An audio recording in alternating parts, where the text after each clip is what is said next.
Hey everyone, welcome back to Cranky Dave's Milk. Now it's been a while since I've done a video. I haven't really had a lot to show you. Anyway, I picked up another project. I was given this old FE35 petrol. Actually turned out to be a bit of a nightmare considering it was free. It didn't come with the right hand side wheels, so I just had to sort something out there. It had been sitting out in the weather for nearly 9 years, and that caused a few problems. So it was basically all the gears that were above the oil line had got some rust on them from the condensation just in the air. So the pinion and crown wheel were pretty well stuffed. So is that one. There was only a couple of teeth on this one, but if you're going to put it back to work, you sort of don't want to stuff around with that because all the case hardening's gone.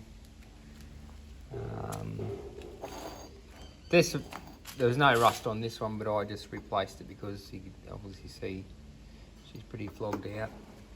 And same with the reverse idler. I didn't muck around with that. So, while I got it apart, I'll do it.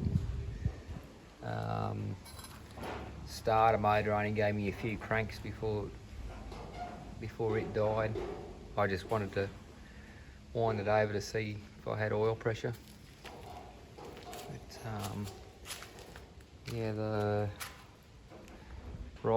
the left hand rim there, I've had to just gone through it with the needle gun because the tyre's too perished. I reckon we'll get chunks flying off that if I try to use that. So, but I'll just get another one for no tread because I picked this one up in Gatton for $60 with a tube with no tread. So that's all I need. That's all I want to do. But yeah, I haven't touched the engine so far. I've had it. So I split it and then split the gearbox as well. So virtually from the engine back, all new bearings, a lot of new gears, new pinion and crown wheel, new brake shoes, and yeah, so it's quite a few grand gone so far.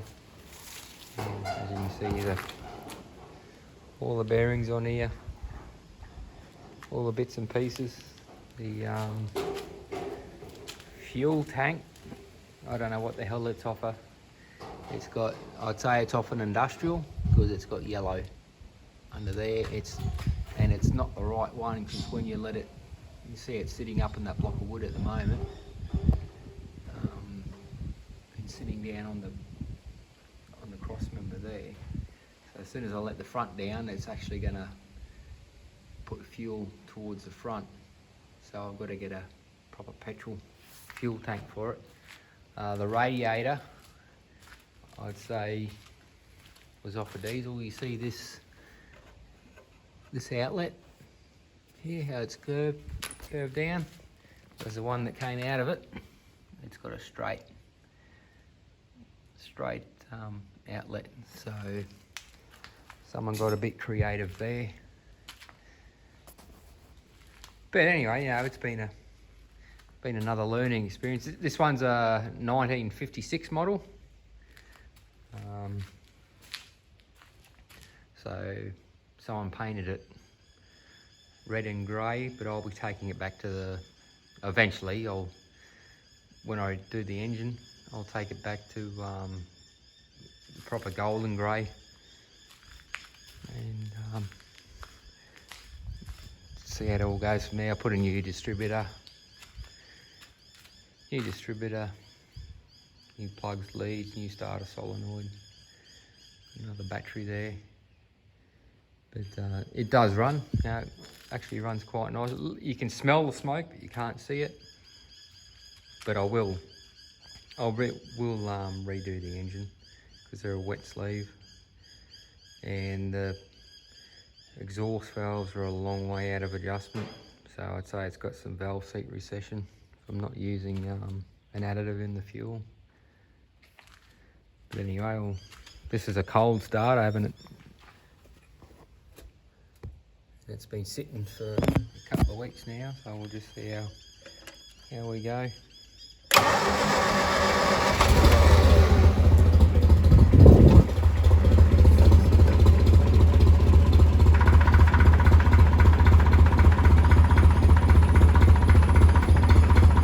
Oil pressure's a bit slow to come up, so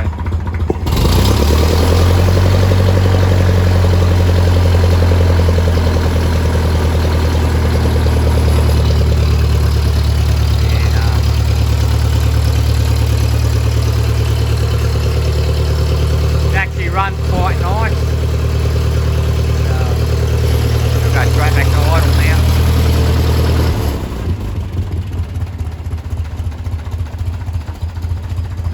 She'll just tick over there. But, yeah, as you can see, where I've pressure washed it, the original gold's come through. One thing I did notice was on the rear axle. You see that one's got the way they are there, the flange bolts, the gloss is actually cast. This one is actually like a machined one. So I think, they're both gold, but it's a bit strange to me. Like, I don't know if you damage one of those, because this is a bit of a transition tractor. Because this is 1956, so it's one of the very early ones. You can see the casting date there, and the serial number matches, says it's a 56 model.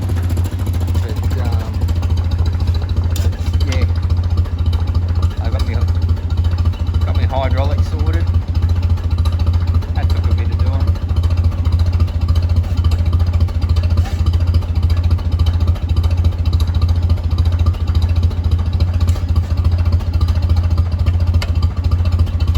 Yeah, just hear it ticking over there. I've only got a electronic tacho because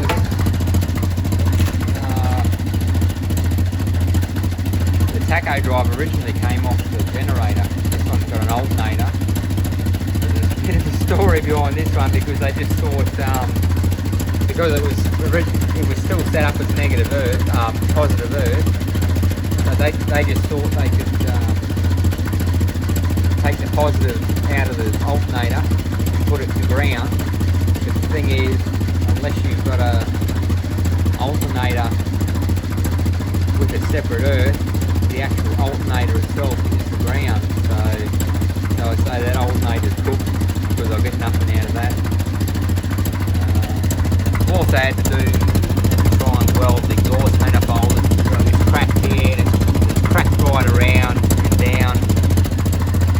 I still haven't got a gasket on there yet, but I don't like the aftermarket exhaust manifolds because they reverse positions of the inlet and the exhaust. So actually the exhaust will come up over the top, so it'll be right under that heat shroud, and the fuel tank, a proper fuel tank, will sit down somewhere here.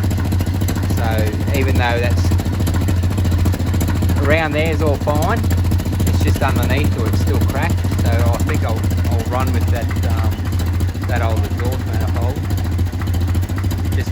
just to get the heat away from the bottom of the fuel tank.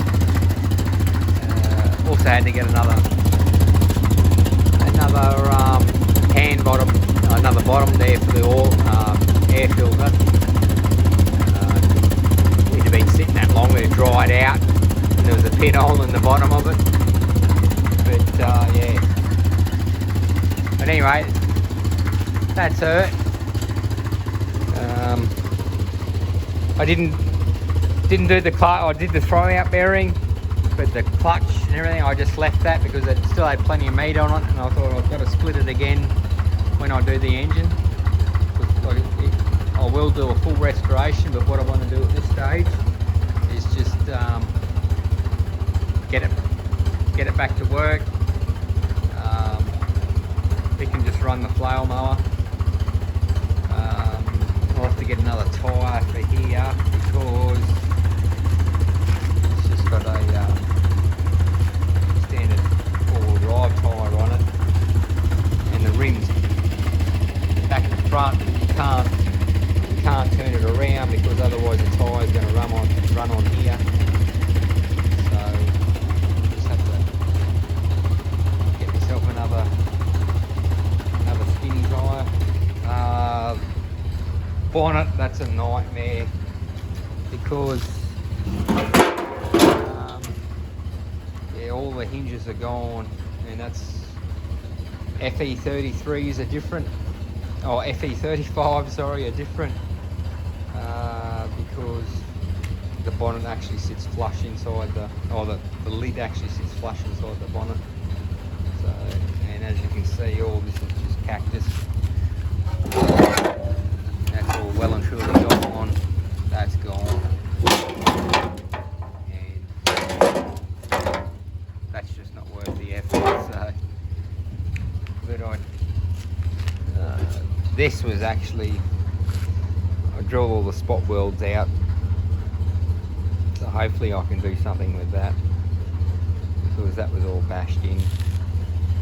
It had taken the front of the bonnet with it. So anyway, that was the original canopy to come on it. So yeah, that won't be going back on. But anyway, it's look at it, just sitting there ticking over. So I think she'll be good enough for the flail. It's just got to do the airstrip. The cowl won't quite go back on that radiator. Like, you know, it's only a aftermarket radiator sort of thing. But other than that, you know, it's been fun. So, you know, if you want to get yourself screwed over, get yourself a free tractor. Nah, it's all good. It's been enjoyable, been a learning experience, and yeah. Anyway, thanks for joining me, and catch us next time.